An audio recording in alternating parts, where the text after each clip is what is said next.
Assalamualaikum warahmatullahi wabarakatuh. Kami dari kelompok 1 akan mempresentasikan materi sistem indera. Perkenalkan, nama saya Jihan Zahra dan 4 anggota lainnya yaitu Reza Aditya, Afif Rahman, Mozarobes, dan juga Arika Alam Juari.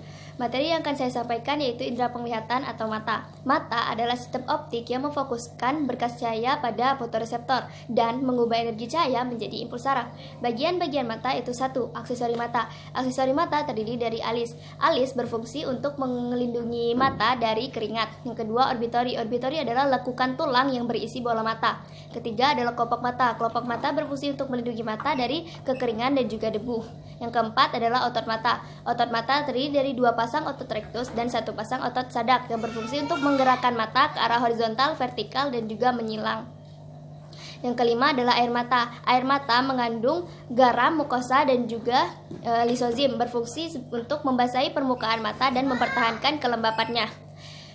Yang kedua, struktur mata. Struktur mata terdiri dari 1 lapisan terluar bola mata. Lapisan terluar bola mata dibagi menjadi 1 tunika fibrosa. Tunika fibrosa adalah lapisan terluar yang keras. Yang kedua adalah sklera. Sklera adalah bagian dinding mata berwarna putih dan berfungsi untuk memberikan bentuk pada bola mata dan juga sebagai tempat melekatnya otot ekstrinsik. Yang ketiga adalah kornea. Kornea berfungsi untuk mentransmisi dan memfokuskan cahaya. Yang kedua, lapisan tengah bola mata terdiri dari 1 koroid.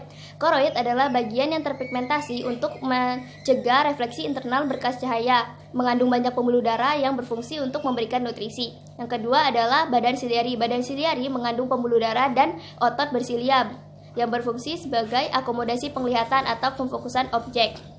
Ketiga adalah iris. Iris adalah bagian yang berwarna pada mata yang berfungsi untuk mengendalikan diameter pupil. Yang keempat adalah pupil. Pupil adalah ruang terbuka pada iris yang berfungsi sebagai tempat dilaluinya cahaya. Yang keempat adalah lensa. Lensa adalah struktur bikonveks yang bening yang terletak di belakang pupil dan bersifat elastis. Yang kelima adalah rongga mata. Rongga mata terdiri dari 2 ruang, yaitu ruang anterior dan ruang posterior. Ruang anterior berisi aqueous humor, yaitu cairan bening yang mengandung nutrisi untuk lensa dan juga kornea. Sedangkan ruang posterior berisi vitreous humor yang adalah gel transparan yang berfungsi untuk mempertahankan bentuk bola mata dan juga mempertahankan posisi retina pada kornea. Struktur mata yang selanjutnya adalah retina atau sabut jala, merupakan bagian yang terletak pada bagian terdalam dari mata, bersifat tipis dan juga transparan, memiliki beberapa bagian seperti berikut. Yang pertama yaitu ada bagian luar, merupakan bagian yang terpigmentasi dan mengandung banyak vitamin A. Yang kedua adalah bagian dalam yang tersusun dari sel-sel batang dan juga sel-sel kerucut. Sel-sel batang mengandung rodopsin sehingga dapat melihat dalam kadar cahaya yang rendah, sedangkan sel-sel kerucut mengandung iodopsin sehingga dapat melihat pada kadar yang sebaliknya. Yang ketiga yaitu adalah lutea makula, merupakan bagian berwarna kekuningan dan terletak agak lateral dari mata. Yang keempat yaitu ada fovea centralis atau yang disebut dengan bintik kuning, merupakan bagian yang berfungsi sebagai pusat visual mata yang mengandung sel kerucut saja, dan ketika bayangan jatuh tepat pada titik ini maka akan diinterpretasikan dengan jelas. Yang kelima yaitu ada saraf mata, merupakan bagian yang mencuat keluar dari mata, tersusun dari akson sel-sel ganglion dan membentuk kiasme optik. Dan terakhir yaitu ada bintik buta atau disebut dengan diskus optik, adalah bagian yang tidak mengandung fotoreseptor. Lalu untuk mekanisme melihat yaitu yang pertama, cahaya yang dipantulkan oleh benda akan masuk ke mata melalui kornea dan akan diteruskan menuju ke pupil. Pupil kemudian akan mengatur intensitas cahaya yang masuk dan melanjutkannya menuju ke lensa. Lalu lensa dengan daya akomodasinya akan membelokkan cahaya sehingga tepat jatuh pada bintik kuning. Dan bintik kuning lalu akan mengirimkan impuls melalui saraf menuju ke otak dan akan diterjemahkan oleh otak sehingga kita dapat melihat. Dapat memfokuskan cahaya tepat pada bintik kuning disebut dengan emetropia atau mata normal.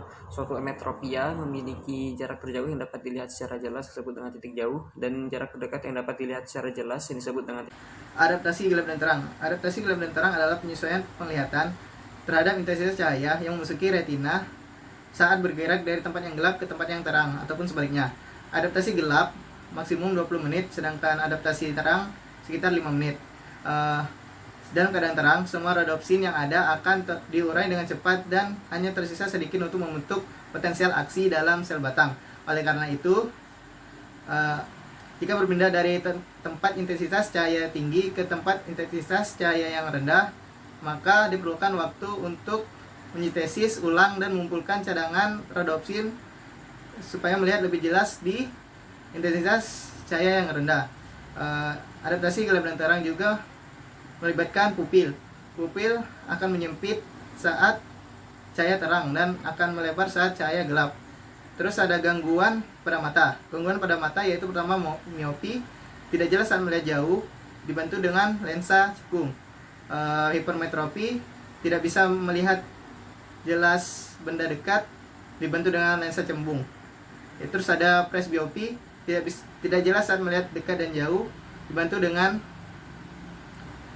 dengan lensa rangkap. Terus ada kebutaan, tidak bisa melihat apapun benda karena kecelakaan, dan ada kerabunan gabur saat melihat benda.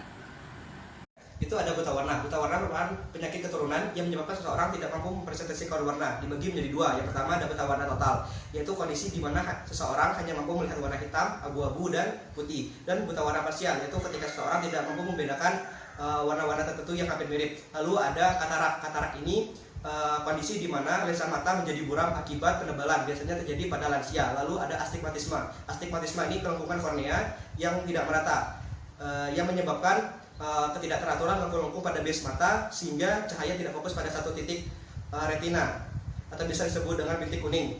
Cara mengatasinya dengan menggunakan kacamata silinder atau dioperasi. Lalu ada mata juling atau strabismus, yaitu kondisi di mana mata memandang pada titik yang berbeda. Penyebabnya bisa karena keturunan, komplikasi penyakit mata, gangguan otot dan saraf, ataupun kecelakaan. Cara mengatasinya ya dioperasi. Lalu mekanisme menghirup diawali dari gas yang masuk ke hidung, lalu larut pada selaput mukosa dan merangsang silia sel reseptor. Nah, rangsangan tadi akan diteruskan ke sel otak untuk diolah, lalu setelah diolah dapat kita menentukan jenis bau tersebut. Nah, gangguannya itu ada 4. Yang pertama ada hiposmia dan anosmia, yaitu hiposmia ini kondisi di mana hidung kita kurang mampu mencium bau. Lalu ada anosmia, kondisi di mana hidung kita sama sekali tidak mampu mencium bau. Lalu ada hiperosmia, yaitu lebih peka terhadap bau-bauan, yaitu ketika kita mencium bau parfum seseorang sebelum orang tersebut terlihat oleh kita. Dan ada sunitis.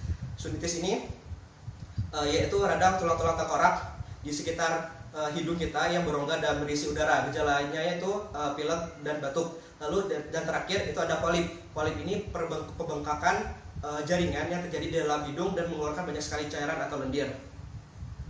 Sistem indera berikutnya adalah indera pengecap, yaitu lidah. Lidah sebagai indera pengecap memiliki kemoreseptor berupa kuncup pengecap atau taste bud. Kuncup pengecap ini terdapat pada papila lidah, palatum atau langit-langit lunak, epiglotis, dan juga faring.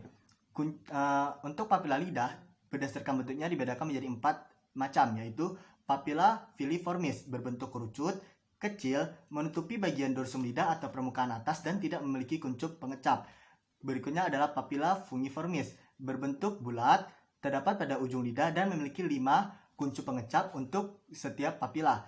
Papila falata, yaitu papila yang berbentuk menonjol, tersusun seperti huruf V pada bagian belakang lidah dan terdiri dari 100 kuncup pengecap.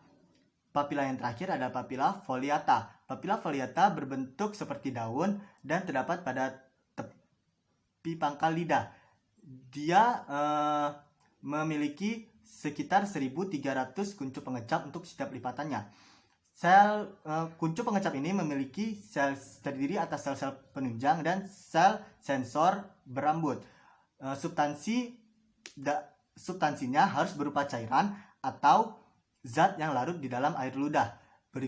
Untuk bagian-bagian pengecap rasanya pada lidah terbagi menjadi rasa manis, terdapat pada ujung lidah, rasa asin hampir terdapat pada setiap permukaan lidah, tetapi paling banyak terdapat pada bagian samping. Rasa asam terdapat pada bagian samping belakang lidah, sedangkan rasa pahit terdapat pada belakang pangkal lidah. Demikian presentasi kami tentang sistem indera manusia untuk bagian mata, hidung, dan juga lidah. Untuk kekurangannya kami mohon maaf. Kami akhiri. Wassalamualaikum warahmatullahi wabarakatuh.